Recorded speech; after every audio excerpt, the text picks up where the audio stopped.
YouTube நண்பர்களே வணக்கம். இந்த வீடியோ எதுக்குன்னா, நான் சில பஸ் கண்டக்டர்ஸ் மேல என்னோட பர்சனல் வன்மத்தை வாரி தெளிக்க போறேன்.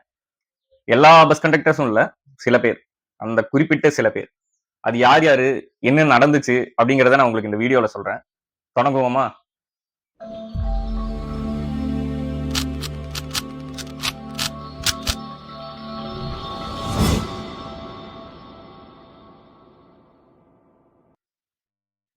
முதல் பிரச்சனை என்னன்னா, சில்லறை வாங்குறது. ஒரு இன்ட்ரோவர்ட்டா இருந்து, ஒரு நார்மல் பெர்சனா இருந்து, கண்டக்டர் கிட்ட சில்லறை கேட்கறது எவ்வளவு கஷ்டம்ன்ட்டு எனக்கு தெரியும். உங்களுக்குலாம் வந்து தெரியுமா? இல்ல அது ரிலேட் ஆகுதான்னு எனக்கு புரியல. எந்த கையில சார் கொடுக்குறீங்க? சாப்பிடுற கையில கொடுங்க சார். மொத்தம் கையில கொடுப்பாங்க. வடிவேல் காமெடி இருக்குல்ல, இவன் சில்லறை தருவானா மாட்டானா அப்படிங்கிறது அந்த பேலன்ஸ் தர்றேன். சரிங்க சார். காமெடியா பார்க்கும்போது உங்களுக்கு ஃபன்னா இருக்கும். ஆனா நேர்ல உங்களுக்கு அது நடக்கும்போது அது அப்படி அந்த ஃபன்னெல்லாம் இருக்காது. ஒரு மாதிரி கோவத்தை உண்டு பண்ணும். கடைசியா ஒரு மாசத்துல 3 தடவை இந்த மாதிரி நான் இஷ்யூ ஃபேஸ் பண்ணியிருக்கேன். மென்டல் டார்ச்சர்ல நீ எதனா எசுக புசுகா பண்ணிட்டு போய் உள்ள உட்காந்துலான்னு பாக்குறேன் ப்ரோ. கட்சியில நான் அதுக்கு தான் ப்ரோ ட்ரை பண்றாங்க. இவனுங்க குட்டுக்கிற பிரஷர்ல நல்லவனே கெட்டவன் ஆயிடுவான். ஆனா இந்த ஒரு மாசத்துல வந்து நான் காசெல்லாம் எதுவும் விட்டுட்டு வரல. நான் அதை எப்படியோ வாங்கிட்டேன் பேசி. ஆனா இதுக்கு முன்னாடி ஒரு 2-3 டைம் வந்து நான் காசை மறந்துட்டு போயிருக்கேன் வாங்காம. ஒரு தடவை வந்து கூட்டமா இருக்குன்ட்டு என்னால வாங்கவே முடியல. கண்டக்டர் போய் நடுவுல நின்னுட்டாரு. இது நீங்க கேட்கலாம், காசு வாங்காம போனது உன் தப்பு தானே அப்படின்ட்டு. ஆமா, அது ஏன் தப்பு தான், நான் மறந்துட்டு போனது. ஆனா இத வந்து இவங்க எப்படி எக்ஸிக்யூட் பண்றாங்கன்னா கண்டக்டர்ஸ், அவங்க டிலே பண்றாங்க. சில்லறை இருந்தாலும் அதை அவங்க வந்து தராம ரொம்ப டிலே பண்றாங்க. அது ஏன் மறக்குது, அது எப்படி அதை எக்ஸிக்யூட் பண்றாங்கன்னு பார்ப்போம். மொத்தமா நான் இப்ப ஆபீஸ் போயிட்டு வர்றதுக்கு போக 2 பஸ், வர 2 பஸ்ல போயிட்டு வரணும். மொத்தம் 4 ட்ரிப். அதாவது 4 டிஃபரெண்ட் பஸ், 4 டிஃபரெண்ட் கண்டக்டர்.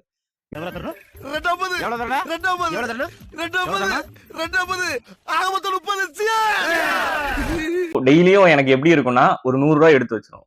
அந்த 100 ரூபாய் வச்சுதான் பஸ்ஸுக்கு போயிட்டு வர முடியும். சரி, ஒரு 100 ரூபாய் கொடுத்து டிக்கெட் வாங்குறீங்க. ஒரு 27 ரூபாய் டிக்கெட், 30 ரூபாய் அந்த ரேஞ்சில டிக்கெட் வாங்குறீங்கன்னா மீதி 70 ரூபாய் வந்து நீங்க கண்டக்டர் கிட்ட இருந்து வாங்கிதான் ஆகணும். மேக்சிமம் கண்டக்டர்ஸ் வந்து உடனே தந்துருவாங்க. இல்லைன்னா சேஞ்ச் வந்ததுக்கு அப்புறம் அவங்களே வந்து தருவாங்க. இல்லைன்னா நம்ம போய் கேட்டா தந்துருவாங்க. ஓகேவா? இது வந்து ஒரு டைப். நான் பேச போறது இவங்கள பத்தி இல்ல. நான் பேச போறது வந்து அவங்களுக்கு தெரியும் இவனுக்கு சேஞ்ச் தரணும் அப்படின்ட்டு. ஆனா அவங்க டிலே பண்ணுவாங்க. ஏன் டிலே பண்றாங்கன்னா, அந்த காசை எப்படியாவது மறந்துட்டு போயிடுவான், அதை நம்ம எடுத்துக்கலாம் அப்படின்னு யோசிக்கிற கண்டக்டர்ஸை பத்தி நான் சொல்றேன். இப்போ ஒரு 100 ரூபாய் கொடுத்து நீங்க 27 ரூபாய் 30 ரூபாய்க்கு வந்து டிக்கெட் வாங்குறீங்கன்னா மீதி சேஞ்ச வந்து அவங்க உடனே தரமாட்டாங்க. நீங்க அப்ப என்ன பண்ணுவீங்கன்னா, ஃபர்ஸ்ட் அட்டெம்ப்ட்ல வந்து நீங்க உடனே கேட்க ட்ரை பண்ணுவீங்க. 100 ரூபாய் கொடுத்தா மீதி சேஞ்ச் கொடுங்க அப்படின்ட்டு. அந்த மாதிரி ஆளுங்க என்ன பண்ணுவானுங்கன்னா, உடனே மூஞ்ச காட்டுவானுங்க. சில்லறை கொண்டு வர தெரியாதா? உடனே சில்லறை கேட்கற? இந்த மாதிரி என்கிட்ட சில்லறை வந்தானே நானே தருவேன். இல்லைன்னா வெயிட் பண்ணு, இல்லைன்னா சில்லறை கொடு அப்படிமா. தருவானா தரமாட்டானா அப்படியே ஆட்டே கட்டி போட்டுருவானோ. இப்போ உங்க லாஸ்ட் ஸ்டாப்பா இருந்துச்சுன்னா நீங்க இறங்குறதுக்கு அப்புறம் வாங்கிக்கலாம் அப்படிங்கிற மாதிரி ஒரு தாட் இருக்கும். நீங்க அப்ப போய் கேட்டீங்கன்னா மோஸ்ட் ஆஃப் த டைம் வந்து பஸ் கண்டக்டர் வந்து இறங்குனே பஸ்ல இருக்க மாட்டாங்க. எங்காவது போயிருவாங்க. அந்த என்ட்ரி போடுறதுக்கு போவாங்க, டைம் ஷீட் ஃபில் பண்றதுக்கு போவாங்க. போங்க நீங்க போங்க. போங்க நான் வரேன். போங்க வரேனே போங்கண்ணே. போலாம்.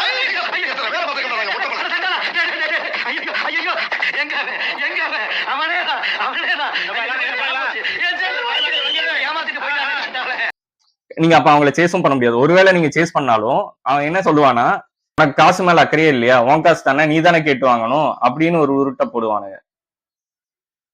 சரி, இந்த மாதிரிதான் நடக்குது. முன்னாடி கேட்டாலும் திட்டுறானுங்க, பின்னாடி கேட்டாலும் திட்டுறானுங்க. நம்ம ஸ்டார்ட் ஆகி கொஞ்சம் தூரம் கிரௌட் வந்தனே சேஞ்ச் வந்திருக்கும். அப்ப கேட்கலாம்னா நீங்க அப்ப கேட்கும் போது என்ன சொல்லுவானுங்கன்னா, ஏன் அப்பப்ப கேட்டே இருக்க, நான் தரமாட்டேனா, நான் என்ன தூக்கிட்டு ஓடிடுவேனா அப்படிங்கிற மாதிரி ஒரு இதை கொண்டு வருவானுங்க. அந்த பேலன்ஸ் அறிவு இருக்க இல்லையா உனக்கு? சோத்திங்க எழுதிக்கிற. ஏங்க ஏன் காசை தானே கேட்டேன் நானு. ஏன் கோவப்படுறீங்க? என்ன உன் காசு கேட்ட? வந்துட்டானு. நம்ம காசை கேட்டதுக்கு என்ன மாதிரி கொந்தளிக்கிறாயா? சரி, இதெல்லாம் விடுங்க. இறங்க போற ஸ்டாப் வந்து லாஸ்ட் ஸ்டாப்ல, அதுக்கு கொஞ்சம் முன்னாடியே இறங்கணும், இல்ல நடுவுல இறங்கணும்னா நீங்க என்ன பண்ணுவீங்கன்னா, இறங்க போறதுக்கு ஒரு 2 ஸ்டாப் முன்னாடி வந்து சேஞ்ச் கேட்டுக்கலாம்.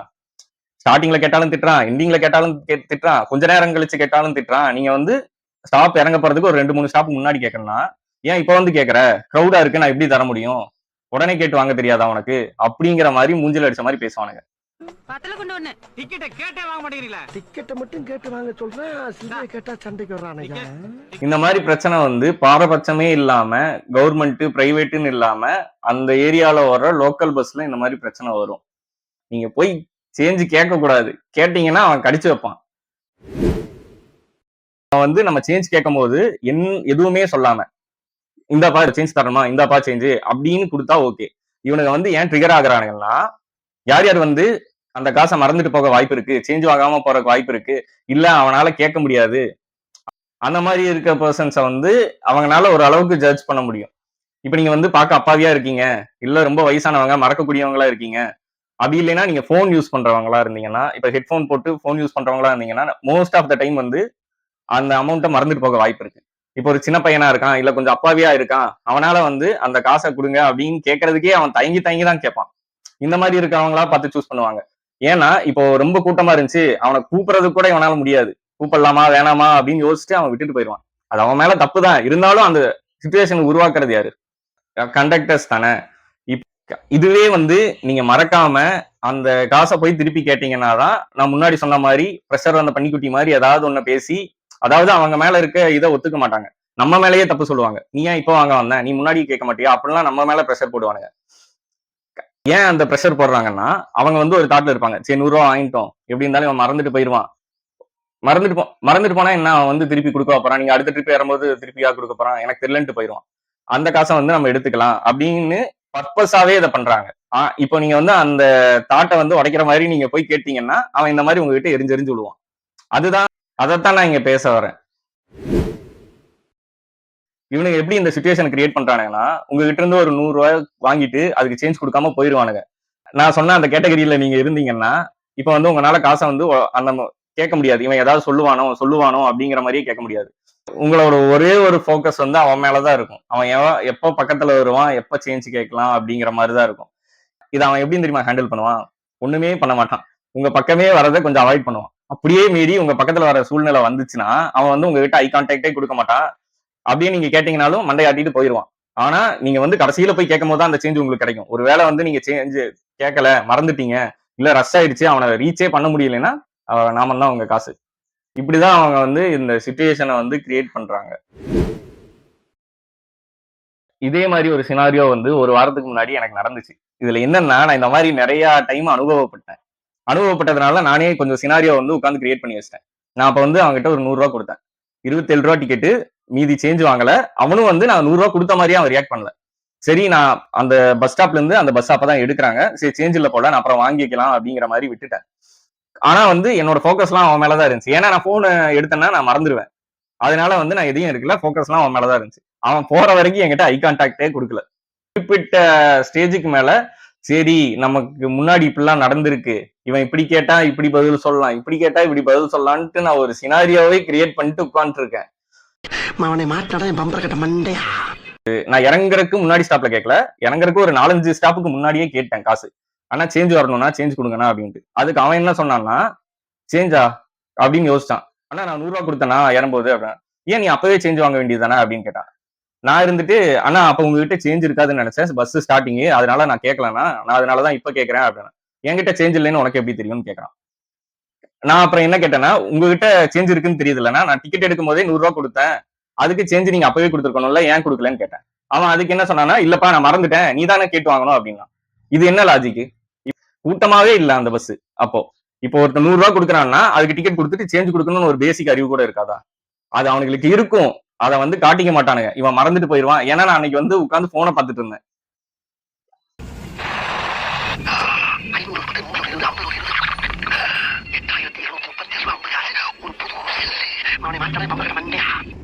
அது எப்படின்னா மறப்பீங்க? ஏறினதே ஒரு 10 பேர் தான் ஏறி இருப்பாங்க. நான் வந்து 100 ரூபா கொடுத்து டிக்கெட் கேட்கறேன், நீங்க வந்து டிக்கெட் கொடுக்குறீங்க, சேஞ்சு கொடுக்கறதுக்கு எப்படி மறக்கும்? இப்ப நான் அந்த 10 பேர்த்துல வந்து நான் டிக்கெட்டே எடுக்கலைன்னா நீங்க கண்டுபிடிச்சிருக்க மாட்டீங்களா? அது உங்களுக்கு மறக்காதா? இல்ல நான் ஏதாவது 1 ரூபா 2 ரூபாயோ சேஞ்ச் கொடுக்காம இருந்தேன்னா அதை நீங்க கேட்டு வாங்க மாட்டீங்களா அப்படின்னு கேட்டேன். அதுக்கு அவன் ஏதோ வாய்க்குள்ளேயே முணங்கிட்டு அந்த மீதி சேஞ்ச வந்து பணத்தை டக்குன்னு கையில வச்சான். அவன் அந்த குடுக்கறதுக்கும் டப்புன்னு வைக்கிறதுக்கும் ஒரு வெறுப்பு தெரியும் உங்களுக்கு. அதே மாதிரி அந்த 3 ரூபா சில்லறைய வந்து அவன் கையில குடுக்க கூட இல்ல, அவன் இப்படி தூக்கி போடுறான்.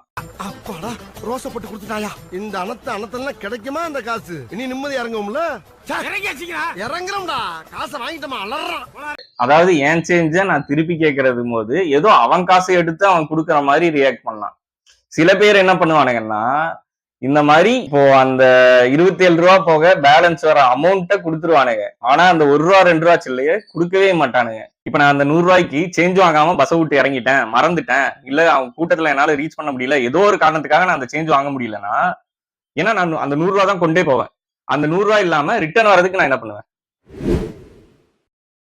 அதே மாதிரி நீங்க கேட்கலாம், பஸ்ல போனா நீங்க சேஞ்ச் எடுத்துட்டு போறது உங்க பிரச்சனை தானே, நீங்க எதுக்கு அவங்களையே குறை சொல்றீங்க, அவங்க எத்தனை பேருக்கு சேஞ்ச் கொடுக்க முடியும்ட்டு. ஓகே, அது எனக்கு புரியுது. ஆனா நீங்க வாரத்துக்கு ஒரு நாள் பஸ்ல போறீங்கன்னா நீங்க எப்படியாவது சேஞ்ச் எடுத்துட்டு போயிருவீங்க.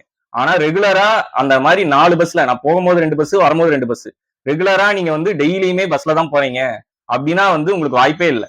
நீங்க இப்ப ஏடிஎம்ல போய் காசு எடுத்தாலும் 500 ரூபா நோட்டா தான் வரும். அந்த 100 ரூபா நோட்டு வரதே ரேரு, வந்தா 200 ரூபா வரும். நீங்க அதுக்குன்ட்டு போய் மறுபடியும் சில்லறை வாங்கணும். அப்படியே 100 ரூபா வந்தாலும் உங்களுக்கு சில்லறை வேணும்னா பக்கத்து மளிகை கடையில போய் சில்லறை கேட்டா தரமாட்டாங்க. அதுக்கு பதிலா நீங்க ஏதாவது வாங்கணும் ஒரு 30 ரூபாய்க்கு, மீதி 70 ரூபா. இந்த மாதிரி நான் டெய்லியும் பஸ்ஸுக்கு போறதுக்காக 30 ரூபா சம்பந்தமே இல்லாம ஏதாவது போய் வாங்கிட்டு இருக்க முடியாது. அதே மாதிரி என்னால இப்போ 100 ரூபான்னா 100 ரூபாயுமே செலவாகாது, ஒரு 80 ரூபா செலவாகும். நான் அது இப்ப 10 ரூபா டிக்கெட் இருக்க பஸ்ஸுக்கு அந்த சேஞ்சை கொடுத்துருவேன். இப்ப இந்த 20 ரூபா 30 ரூபா அந்த மாதிரி இருக்கிறதுக்கு நான் 100 ரூபா தான் கொடுத்து மாத்த முடியும். ஏன்னா ஒரு பஸ்ல மாத்தினாதான் நான் மத்த 3 பஸ்ஸுக்கும் கொடுக்க முடியும். இது நீங்க சொல்றது ஓகே, ஆனா ரெகுலரா போறவனுக்கு இருக்க பிரச்சனை உங்களுக்கு புரியாது. உங்களால சேஞ்ச் நீங்க நினைச்ச மாதிரி ஜெனரேட் பண்ணவே முடியாது. நீங்க இந்த மாதிரி ரொட்டேஷன் விட்டு தான் அதை மேட்ச் பண்ண முடியும். ரெண்டாவது பிரச்சனை என்னன்னா, சில கண்டக்டர்ஸ் சில பேரை கரெக்டா நடத்த மாட்டாங்க. அந்த சில பேர் யாருன்னா இந்த ஸ்கூல் பசங்க, லேடிஸ், வடக்கு நண்பர்கள். இப்போ ஸ்கூல் பசங்களை பத்தி பேசுவோம். ஸ்கூல் பசங்க காலையில ஸ்கூல் போறதுக்காக இல்லைன்னா ஈவினிங் ஸ்கூல் முடிச்சு வர்றதுக்காக வெயிட் பண்ணிட்டு இருப்பாங்க. இவங்க என்ன பண்ணுவாங்கன்னா கவர்மெண்ட் பஸ்ல இவங்களுக்குன்னு பாஸ் இருக்கும், அதுல போய்க்கலாம். அதே மாதிரிதான் லேடிஸும், அவங்களுக்கும் சலுகை எல்லாம் இருக்கு. அதனால என்ன பண்ணுவாங்கன்னா அந்த மொத்த பஸ்லயுமே இவங்க மட்டும்தான் ஏறுற மாதிரி இருக்கும். அதாவது ஏறுவாங்க, அந்த ரேஷியோ இவங்க ஏறதா அதிகமா இருக்கும். இதனால கண்டக்டர்ஸ் ட்ரிகர் ஆயிடுவாங்க. ஏன்னா அவங்களுக்கு காசு கொடுத்து போறவங்க ரொம்ப கம்மியா தான் ஏறுவாங்க. அதனாலயே இவங்க அவங்க மேல ஒரு வெறுப்புணர்ச்சியை காட்டுறாங்க. அதே மாதிரி வடக்கு நண்பர்கள் கிட்ட என்ன பிரச்சனைனா, இது கவர்மெண்ட் பஸ் இல்ல, பிரைவேட் பஸ் ஒண்ணு, எல்லாரும் சேர்ந்து அடிப்பானுங்க அவனுங்களை. நீங்க உங்களுக்கே தெரியும், நீங்க நிப்பானுங்க, அவனுக்கு கொஞ்சம் தள்ளி நிக்க சொல்றதுக்கே அவனுங்களை கொஞ்சம் அசிங்கமா தான் பேசுவாங்க. ஏன்னு ஒரு ஸ்டார்டிங் பிளேஸ் இருக்கு, டின்னு ஒரு டெஸ்டினேஷன் பிளேஸ். அந்த பஸ் அதுல இருந்து அது வரைக்கும் போகும். ஆனா இவனுக்கு பாதி வரைக்கும் தான் போகணும் அந்த வடக்கு நண்பருக்கு. அதனால பாதி வரைக்கும் ஒரு டிக்கெட் கேட்பான். இவனுக்கு என்ன பண்ணுவானுங்கன்னா, இவனுக்கு ஒன்றும் தெரியாதுன்ட்டு முழுசா அந்த டிராவல் ஃபுல்லாவே அந்த எண்டிங் வரைக்கும் டிக்கெட்டை போட்டு கொடுத்துருவானுங்க. சில நேரத்துல என்ன பண்ணுவானுங்கன்னா சேஞ்ச் கொடுக்க மாட்டானுங்க. நமக்கே அவ்வளவு பிரச்சனை இருக்கு, தமிழ் பேசிட்டு நம்ம ஊருக்குள்ளேயே சுத்துற நமக்கே அவ்வளவு பிரச்சனை இருக்குன்னா பாவம் அவனுக்கு எப்படி கேட்பானுங்க? இந்த பிரச்சனை புதுசா ஊருக்குள்ள வர வடக்கு நண்பர்கள் ஃபேஸ் பண்றானுங்க. இப்ப அவனுங்களே கொஞ்சம் உஷாராயிட்டு அவனுங்களே கேட்கறக்க ஆரம்பிச்சிட்டானுங்க. அப்படி கேட்கும் போது மறுபடியும் அவனுங்களை நம்மள எப்படி அந்த நம்ம கிட்ட எப்படி அந்த மூஞ்ச காட்டுவாங்க சேஞ்ச் கேட்கும் போது, இவனுங்க கிட்ட அதை விட அதிகமா காட்டுவானுங்க.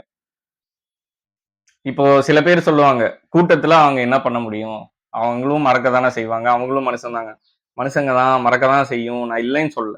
அட்லீஸ்ட் அதை போய் கேட்கும் போது கொஞ்சம் டிக்னிட்டியோட அதை ஒரு கண்ணியமான முறையில இந்த அப்பா உனக்கு இவ்வளவு சேஞ்ச் வரணும் அப்படின்னு கொடுக்கணும். அது இல்லாம ஐயோ இவன் நம்ம திருட வச்சிருந்த காசை கேட்கறானே அப்படிங்கிற ஒரு தாட்ல கேட்டுட்டாங்கிற ஒரே காரணத்துக்காக அவனை போட்டு புரிச்சு எடுக்க கூடாது. ஏதாச்சும் பண்ணனா நான் பாட்டு ஓரமா அப்பாவி பிச்சைக்கார மாதிரி உட்காந்துருக்கான் பாருங்க மேடம்ன்ற மாதிரி உட்காந்துருக்கேன். என்னென்னமோ பண்ணி எப்படியோ மாட்டி விடுறீங்க, பிரச்சனை இல்ல. எனக்கு தெரியல எக்ஸாக்டா இது எனக்கு மட்டும்தான் நடக்குதா இல்ல எனக்கு மட்டும்தான் இப்படிலாம் கோவம் வருதா, நான் தான் ஒரு சின்ன விஷயத்த ஊதி பெருசா காட்டுறேனா, இல்ல எல்லாருக்குமே இப்படிதான் தோணுமா, எல்லாருக்குமே கோவம் வருமா, இந்த இதுல எல்லாருமே இந்த மாதிரி வாட்ச் பண்ணிருக்கீங்களா அவங்கள அப்படிங்கிற மாதிரி எனக்கு தெரியல. அப்படி யாருக்காவது நடந்திருந்தா இல்ல யாராவது அந்த மாதிரி நீங்க வாட்ச் பண்ணி உங்களுக்கு கோவம் வந்துருந்துச்சுன்னா அதை ஷேர் பண்ணுங்க. நான் உங்கள்கிட்ட வெளிப்படையா தான் பேசுறேன். உங்களுக்கு அந்த ஃபீல் இருந்தா ஆமான்னு சொல்லுங்க, இல்லன்னா இல்லன்னு சொல்லுங்க. ஆமா, ஓகே. இது முழுக்க முழுக்க பர்சனல் வன்மம் தான். அவ்வளவுதான் இந்த வீடியோ. என் வன்மத்தை கொட்டி விட்டேன். இப்பதான் கொஞ்சம் ரிலாக்ஸா இருக்கு. வீடியோ போட முடியல, சரி இதே ஒரு வீடியோவை போட்டுருக்கேன். இவர் முயற்சியை பாராட்டி ஒரு லைக் போடலாமே.